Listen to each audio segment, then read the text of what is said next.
بسم اللہ الرحمن الرحیم۔ اگر آپ لوگ بھی رمضان کے آخری عشرے میں خزانے لوٹنا چاہتے ہیں، آپ لوگ اپنے مقدر کا ستارہ چمکانا چاہتے ہیں، تو پھر آج ایک ایسا خاص وظیفہ لے کر آپ کی خدمت میں حاضر ہوا ہوں۔ جو شخص بھی طاق رات میں یہ وظیفہ پڑھ لیتا ہے، اس کے سارے نصیب کھل جاتے ہیں، اس کے مقدر کے ستارے چمک جاتے ہیں۔ اگر آپ لوگ بھی اللہ پاک کی غیبی مدد حاصل کرنا چاہتے ہیں، اگر آپ بھی غیبی مدد کے نظارے اپنی کھلی آنکھوں سے دیکھنا چاہتے ہیں، تو پھر آج یہ وظیفہ کسی صورت مت چھوڑنا۔ آج طاق رات اگر یہ وظیفہ پڑھ لیا جائے گا، صرف ایک دن کا یہ وظیفہ پڑھتے ہی آپ کی ہر حاجت پوری ہو جائے گی۔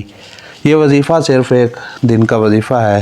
اگر آپ صبح پڑھتے ہیں تو شام تک ہر حاجت پوری ہو جاتی ہے، اور اگر رات کو پڑھ کر سوتے ہیں تو صبح تک ہر دعا قبول ہو جائے گی، کیونکہ رمضان کا مہینہ رحمتوں والا، بخشش والا اور جہنم کی آگ سے بچانے کا مہینہ ہے۔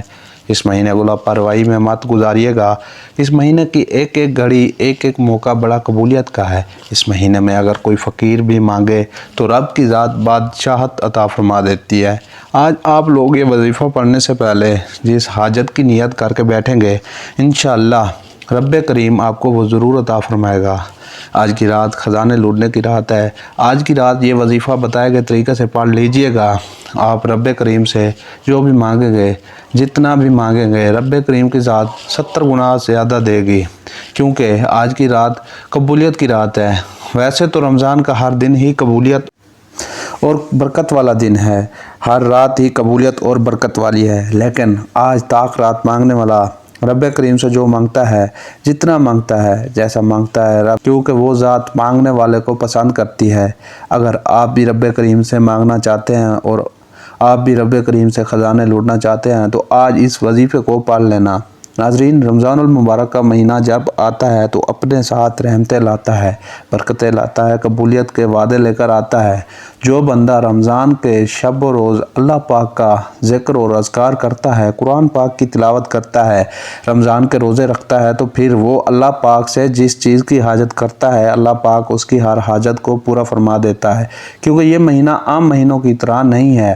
یہ مہینہ تمام مہینوں کا سردار مہینہ ہے، اور اللہ پاک نے اس مہینے میں اتنی فضیلت رکھی ہے کہ جب بندہ اللہ پاک کی ذات پر توکل کرتے ہوئے، اللہ پاک کی ذات کو ربوبیت جانتے ہوئے، ہر خالق کل مانتے ہوئے، جب وہ اس بات کا اقرار کرتا ہے اور اپنے گناہوں کی سچی توبہ کرتا ہے، اس کے بعد سجدہ ریز ہو کر جب اللہ پاک سے وہ کامل دعا مانگتا ہے، تو اللہ پاک کی ذات اس کو ہر چیز سے بے نیاز فرما دیتی ہے۔ اللہ پاک کی ذات اس کو اپنی پناہ میں لے لیتی ہے۔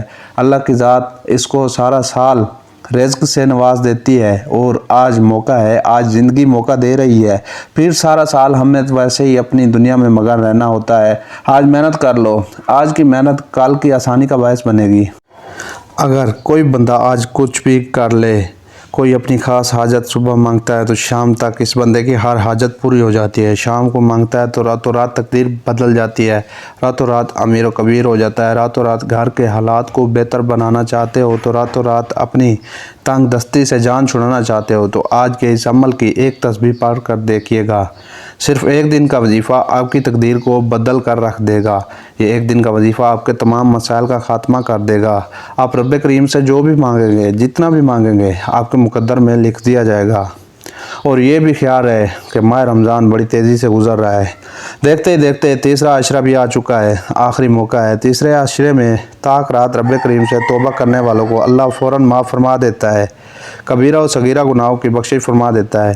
اگر کوئی پورا سال تنگ دستی میں ہے، پورا سال گناہوں میں ڈوبا ہوا ہے، تو آج رب کریم سے اپنے گناہوں کی سچی توبہ کر لے۔ وقت کی نزاکت کو مد نظر رکھتے ہوئے آئیے آج کے اس عمل کی طرف چلتے ہیں۔ اس سے پہلے اگر آپ اس چینل پر ابھی تک نئے ہیں اور آپ نے اس چینل کو سبسکرائب نہیں کیا، تو ابھی اس چینل کو سبسکرائب کر لیں، کیونکہ ایسے بہت سے وظائف، بہت سے اعمال آپ کے حوالے ڈیلی بیسس پر کرتا رہوں گا۔ باوضو مصلی پر بیٹھ کر آپ نے سب سے پہلے نبی کریم صلی اللہ علیہ وسلم کی ذات مبارکہ پر درود پاک پڑھنا ہے۔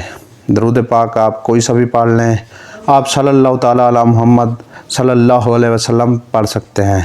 آپ نماز والا درود ابراہیمی پڑھ لیں۔ پڑھنا صرف ایک بار ہے۔ نماز والا درود ابراہیمی یہ ہے جو کہ آپ ثواب کی نیت سے میرے ساتھ بھی پڑھ سکتے ہیں۔ اللہم صلی علی محمد وعلی آل محمد کما صلیت علی ابراہیم وعلی آل ابراہیم انک حمید مجید۔ اللہم بارک علی محمد وعلی آل محمد کما بارکت علی ابراہیم وعلی آل ابراہیم انک حمید مجید۔ ایک بار درود پاک پڑھنے کے بعد آپ نے فوری طور پر سب سے پہلے اپنے مقصد کی نیت کرنی ہے۔ اگر آپ کسی ناممکن حاجت کے لیے بھی بیٹھیں گے تو وہ بھی ناممکن حاجات بھی ممکن ہو جائیں گی۔ بہتر یہ ہے کہ وظیفے کو بتائے گئے طریقے سے پڑھیے گا۔ اب آپ نے درود پاک پڑھ لیا، فوری طور پر آپ نے اپنے مقصد کی نیت کرنی ہے۔ آپ میں ہر کسی کا مقصد الگ ہے۔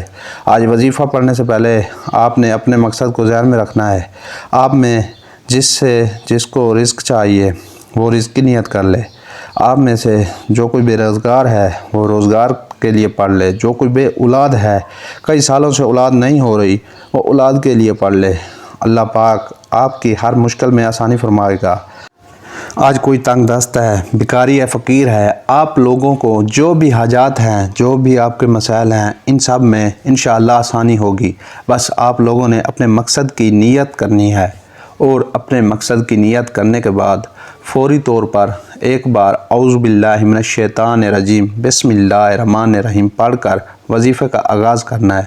اب فوری طور پر آنکھوں کو بند کر لیں، یوں محسوس کیجئے گا کہ دنیا سے آپ کا تعلق ختم، آپ رب کریم کی بارگاہ میں موجود ہیں، اور آپ لوگوں نے اب پہلے نمبر پر جو عمل وظیفہ پڑھنا ہے، یہ وظیفہ اللہ رب العالمین کے دو نام ہیں، یہ میرے رب کی دو صفات ہیں، یا حافظ یا سلام۔ آج کا دشمن آپ کو گولی سے نہیں مارتا، نظر بد اور حسد سے مارتا ہے۔ آج لوگوں کے چلتے کاروبار بند ہو رہے ہیں، جادو جنات کی وجہ سے آج جوان بیٹیوں کے رشتے نہیں ہو رہے، رشتوں میں بندشیں ہو گئی ہیں۔ آج یا حافظ یا سلام کو بتائے گئے طریقے سے پڑھیے گا، انشاءاللہ آپ کی کامیابی آپ کے ہر مقصد میں یقینی ہو جائے گی۔ یا حافظ کا مطلب ہے حفاظت کرنے والا، اور یا سلام کا مطلب ہے سلامتی بھیجنے والے، یعنی کہ یا حافظ یا سلام کو ملا کر پڑھنے سے ہمیشہ کی حفاظت، ہمیشہ کی کامیابیاں، ہمیشہ کی خوشیاں آپ کا مقدر ہو جائیں گی۔ آپ نے یا حافظ یا سلام کیسے پڑھنا ہے، کتنی بار پڑھنا ہے، توجہ کیجئے گا۔ یا حافظ یا سلام ملا کر پڑھا تو ایک بار ہو گیا، یا حافظ یا سلام ملا کر پڑھا تو دو بار ہو گیا، یا حافظ یا سلام ملا کر پڑھا تو تین بار ہو گیا۔ اسی طرح سے آپ نے یا حافظ یا سلام کو ہاتھوں کی انگلیوں پر پڑھ لیں، تسبیح کے دانوں پر پڑھ لیں۔ آپ نے صرف 11 بار پڑھنا ہے۔ 11 بار کا مطلب ہے کہ نہ کم پڑھنا ہے نہ زیادہ پڑھنا ہے۔ آپ نے توجہ، دھیان، خلوص نیت کے ساتھ یا حافظ یا سلام کو پڑھنا ہے۔ آپ اپنی اولاد کے لیے، اپنی دکان کے لیے، اپنے کاروبار کے لیے، جوان بیٹیوں کے رشتوں کے لیے، آپ دنیا جہاں کے جو بھی نیک مقاصد ہیں، ان میں کامیابی کے لیے، ان میں سلامتی کے لیے آپ لوگ یا حافظ یا سلام کو صرف 11 بار پڑھیں گے۔ یا حافظ یا سلام کو 11 بار پڑھنے کے بعد آپ نے دوسرے نمبر پر جو وظیفہ پڑھنا ہے وہ وظیفہ لا الہ الا اللہ محمد رسول اللہ کا وظیفہ ہے۔ اب یہ وظیفہ ان لوگوں کے لیے ہے جو بے روزگار ہیں، جن کے گھر میں فاقے ہیں، ایک وقت کا کھانے کو ہے، دوسرے وقت کا سوچنا پڑتا ہے، وہ دکھیاری بہنیں جن کے گھر کے اخراجات پورے نہیں ہوتے، گھر سے لڑائی جھگڑے ختم نہیں ہوتے، گھر سے بے سکونی، بے برکتی کا خاتمہ نہیں ہوتا، وہ آج لا الہ الا اللہ محمد رسول اللہ پڑھنے سے آپ کے گھر سے غربت کا، تنگ دستی کا، مسائل کا، پریشانیوں کا، مصیبتوں کا، رکاوٹوں کا، بندشوں کا ہمیشہ کے لیے خاتمہ ہو جائے گا۔ لا الہ الا اللہ محمد رسول اللہ ایک بار ہو گیا، لا الہ الا اللہ محمد رسول اللہ دو بار ہو گیا، لا الہ الا اللہ محمد رسول اللہ تین بار ہو گیا۔ اب آپ لوگوں نے لا الہ الا اللہ محمد رسول اللہ کی ایک پوری تسبیح پڑھنی ہے، اور پھر اس کے بعد اب آپ لوگوں نے تیسرے نمبر پہ کون سا عمل پڑھنا ہے، تیسرے نمبر پہ آپ لوگوں نے کون سا وظیفہ پڑھنا ہے۔ یہ وظیفہ بڑا مستجاب الدعوات بنانے والا عمل ہے۔ آپ لوگ مستجاب الدعوات بننا چاہیں گے تو پھر آپ لوگوں نے اس کو پڑھنا ہے۔ اللہ رب العالمین کے یہ دو نام ہیں، لیکن ان کو پڑھنے کا ایک طریقہ کار ہے، خاص ترتیب ہے جو کہ احادیث مبارکہ میں ملتی ہے۔ یہ وظیفہ یا حیو یا قیوم برحمتک استغیث کا وظیفہ ہے۔ یہ آپ لوگوں نے پورا پڑھنا ہے۔ کیسے پڑھنا ہے؟